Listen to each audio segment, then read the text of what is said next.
In this part of the lecture, I'm going to connect the two key methods that we're suggesting form the basis of your media ethnographies this semester. That is, observation and autoethnography. These are really much more than methods, and perhaps even methodologies. They are approaches which synthesize the recording of observable information through an analytical framework that is based around understanding how the self sees and makes sense of experience. To keep this video to a reasonable length, I'm not going to provide a history of observational research or autoethnography. I've added readings to the Moodle site that will fill in that background. There are also complex ethical considerations that restrict us from conducting research on other people that I'm going to skip over here and talk about that in the next lecture. So let's get started with observation.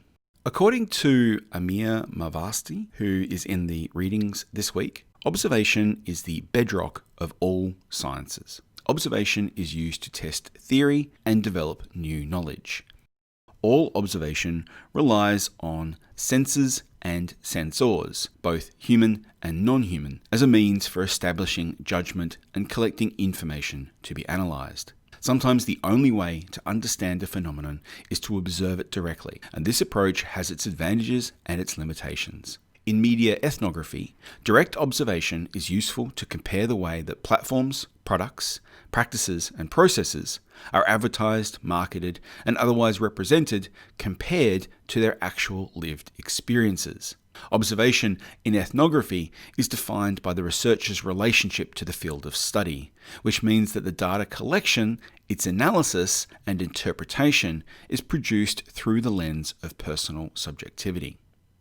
This means that the act of observing is framed by who you are, your personal cultural history, and your self-identity, which results in an observer-observed relationship that is unique to you. This is what makes ethnography so valuable to the creative industries, because the more you understand your personal strengths and expertise, the more you can put them towards solving problems and addressing issues that are important to you in ways that are unique to you. We conduct observation by taking notes. This can be old school handwriting or via a device like a PC or a smartphone. Taking notes is the most important part of an observation. Without notes about your experience, you don't have an ethnography. You record your notes to produce a field journal. So details are important. Dates and times, events, experiences, interaction, emotional responses. These are all data points which you can expand through images, photographs, screenshots.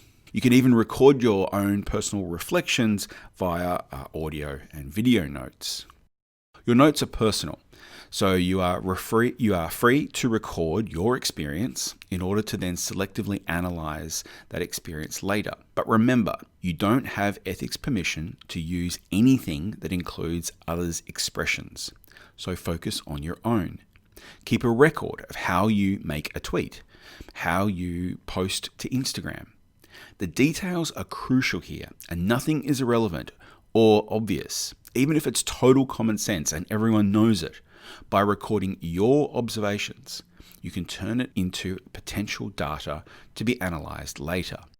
Your job here is to hold assumptions under interrogation, and your notes about the process form the basis for your autoethnographic analysis later. What do you do when you post a YouTube video? Don't just give me the number of views or comments. Explain your process. How does it feel? What was it like? What was the experience? Was it uplifting or disappointing, and why? What was the difference between uploading a video via your mobile phone versus uploading via your laptop or PC? What are you going to be able to tell us about the experience based on your notes? In traditional ethnography, there is two types of observational research in social situations, overt and covert. Overt observation involves the researcher introducing themselves and making others aware that they're conducting research and seeking permission to record data, which we don't have ethics approval to do. I'm just wanting to make sure that you know that this exists. Covert observation means that the researcher remains unannounced. And as I said, both of these approaches have distinct ethical issues, which we'll come back to in the next lecture. Another common distinction in observational research is participatory versus non-participatory. Participatory research is where the researcher either engages in the activity or is separate from it. In this case, we're conducting participatory observation in that you are going to be actively engaged in the media practice that you are researching. But again, there are important ethical issues to consider.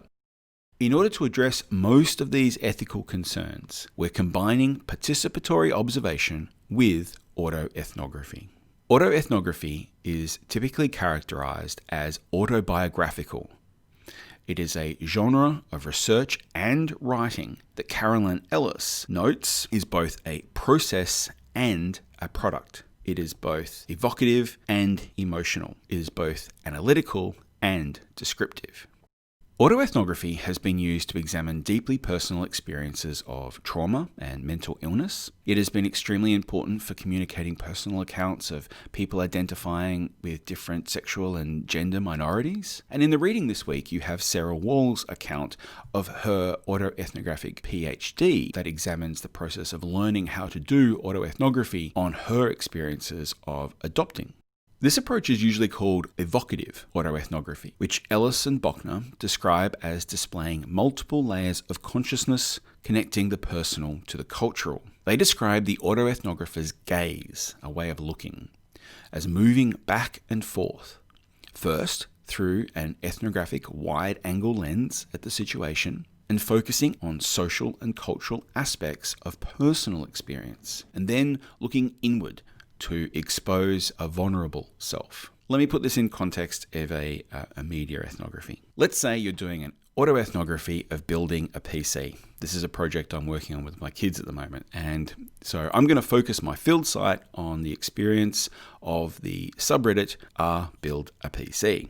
To make my observations, I'm going to visit the site once or twice a week for 1 hour over 4 weeks. The data I collect from my observations will be about my experiences, not the experiences or expressions of others. At first, I'm going to focus on the more mundane aspects of access, the types of information that you might otherwise overlook. What devices do I use? What is the experience like switching between my phone, my kid's iPad, and my desktop computer? I'm going to examine the difference of the experience of looking at the site and participating on the site on a browser versus the app. Then I'm going to consider how the information is organized. How is the content presented and experienced via that organization? I'm going to ask myself and record observations about the content that I choose to explore and the reasons why I chose it.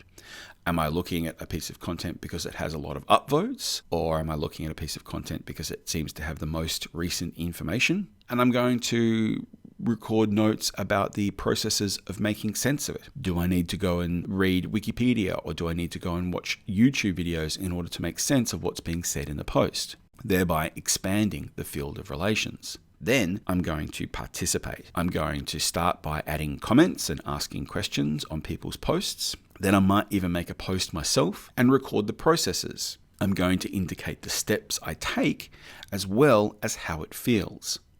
I'm going to reflexively describe what it is like to be either responded to or ignored, helped or criticized. When I write up my account, it's going to be a descriptive narrative about the experience that might be useful to other people, both building computers or using Reddit to learn how to build computers. Building on this evocative approach is Leon Anderson's emphasis on analytical autoethnography. This approach combines the evocative with the analytical traditions that emerge from symbolic interactionism, a sociological perspective that studies the way the social world is actioned through the interactions between individuals, societies, and their environment. For Anderson, analytic autoethnography requires being fully immersed as a participant, self-observer in the research field. It is not enough simply to look in. You have to participate and do, to experiment, tangle with, look at the experience from different perspectives, and speak to others that are similarly engaged. Anderson argues that the autoethnographer must record events from an active contribution to the field, participating directly in the field in some way, recording their experience and analyzing it reflectively. Being reflective or reflexive means drawing attention to the way, as a researcher investigating a situation, you change the situation, and to be aware of the influence of your own personal experience and how that shapes the way you observe, analyze, and interpret data. Think about the difference between having an expertise in a field and how you understand it, as opposed to entering a new field where you don't have any expertise. What is the knowledge that you're drawing on to make sense of that new situation? You are part of the story you are telling. But you're not just telling a story. You're also trying to illustrate and communicate analytic insights, develop new knowledge, and offer original ideas by bringing in other research and information to help expand and augment your perspective.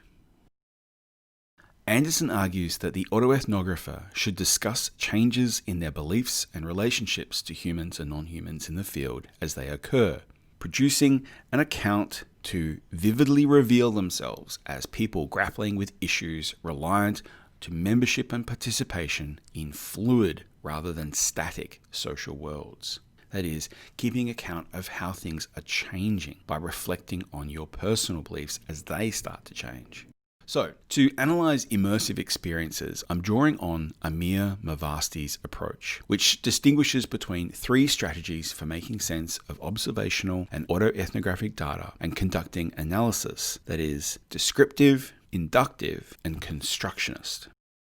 Mavasti builds on Clifford Geertz's notion of thick description to explain that effective description can be highly analytical.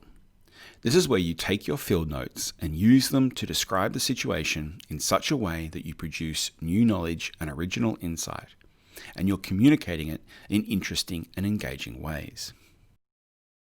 Geertz's thick description is the idea of layered accounts, rich, evocative description that engages in an analytical take on the data you gathered. This is not an easy skill to master, but it is an accessible one to begin experimenting with. I've added the first chapter from Geertz's book, The Interpretation of Cultures, to the Moodle page. Here's Mavasti quoting Robert Emerson on this idea. What is included or excluded is not determined randomly. Rather, the process of looking and reporting are guided by the observer's implicit or explicit concepts that make some details more important and relevant than others. Thus, what is selected for observation and recording reflects the working theories or the conceptual assumptions employed, however implicitly, by the ethnographer.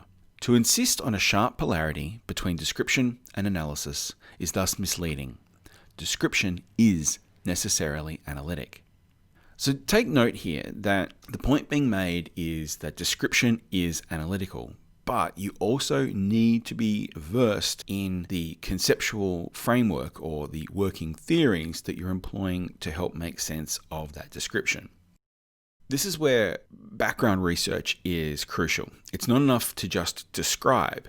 In order to describe analytically, you need to have this theoretical framework and paradigmatic approach in order to increase the sophistication and the intellectual curiosity of the description and analysis, which are working in tandem. I want to give you an example here. I'm currently working on a research project that involves looking at the connection between hobbies and mental health. I started to notice the role that niche influences play in the progressive politics of hobby interests. In this case, the tabletop miniature war games produced by the company called Games Workshop and the game known as Warhammer, which is a hobby that involves the craft of building plastic figures, painting them, and then playing specific tabletop games with them. Warhammer has a fantasy version and a science fiction version. In doing background research, I came across this image by Alex Boyd that was an image on a box cover of a product of a model back in 2001. And this prompted me to think about the analytical framework and the theoretical paradigm that I would use to make sense of this broader experience of encountering this image on a wiki site. And I was engaged in this research and I was thinking about this as an experience and doing field work. Remember, I'm not really interested in the game itself, or even particularly in the image. but rather how to analyze and describe my experience, which was including a range of subreddits, blog posts, Facebook groups, Discord servers, Instagram influencers, and lots of different YouTube video content creators who are currently questioning the lack of diversity of representation in the game and the lack of diversity in the associated community of people playing this game and being involved in the hobby. This game first became popular in the 1980s, and Games Workshop as a company is currently making record profits thanks to the increased interest in board games and tabletop games. More attention, therefore, has been paid recently by content creators online, criticizing Games Workshop for their distinct lack of female characters and non-white heroes. And they're interested in the kind of effect that this lack of representation has on the types of people and cultures interested in the game. Most recently, content creators have been pointing out issues of racial representation and the homogeneity of populations in this so-called far future universe. During the recent Black Lives Matter protest, the company responded to these issues, and fans have highlighted recent initiatives that have included a new audiobook and novel aimed at younger audiences that includes new female characters and black characters. And it was interesting to see the polarization of this in the community and watching some YouTubers criticize this and actually resist this change, while others were celebrating this push towards diversity. So in analyzing and describing my observations of these accounts, I was initially planning on using an analytical framework that draws on the research of the connection between hobbying and mental health. There's actually quite a lot of research that's done on art therapy and crafts like knitting and cross-stitch, but very little done on sort of miniatures painting and tabletop playing as a kind of approach to positive mental health. This new experience, however, suggested that I might be able to draw on feminist interpretations or race theory to help contextualize and make sense of this experience. I might even draw on the work of trans activists and gender theorists in thinking about notions of sexuality and gender and representations in the far future. The militarist and dark grim science fiction universe of Warhammer has for years been questioned for its underlying fascist ideology. But there's also a fascinating subreddit called r/Marxism, which actually critiques and memes this idea, which suggests that a political economy and a critical framework would be appropriate for further analysis. However, I'm drawn to this image and the fiction surrounding it, because this is not an image of a robot, but a mech with a human inside. The human was injured in battle and encased in that large coffin-looking shape at the center of the mech, equipped with massive weaponry and sent back to the battlefield to continue the fight.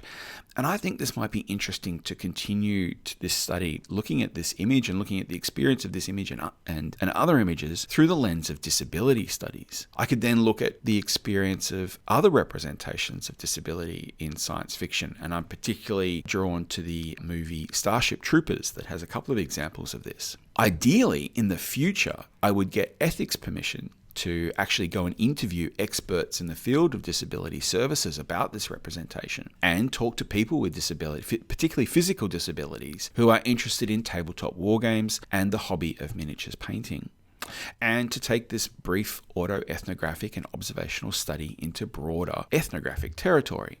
All right, this video is already far too long, so I'm going to finish with a very quick summary of Mavasti's recommendation for inductive analysis and constructionist analysis.